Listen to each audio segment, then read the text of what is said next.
hai să zic, un banc tare. Într-o dimineață un domn merge la pescuit. După ce stă el vreo 2-3 ore pe marginea lacului, când era pe punctul de a pleca, prinde peștișorul de aur. Peștișorul de aur îi spune: îți îndeplinesc 3 dorințe dacă mă lași să trăiesc.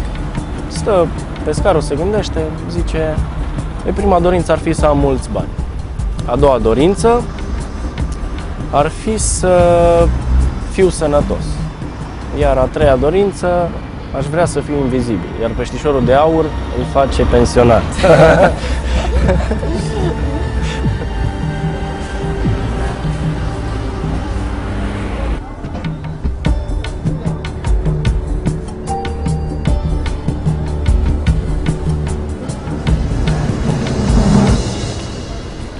Sunt ignorați de politicieni, deși ei sunt primii care merg la vot. Sunt tratați cu indiferență de cei care le-ar putea fi copii sau nepoți. Este timpul ca pensionarii Să fie băgați în seamă, iar întrebările lor să primească răspunsuri.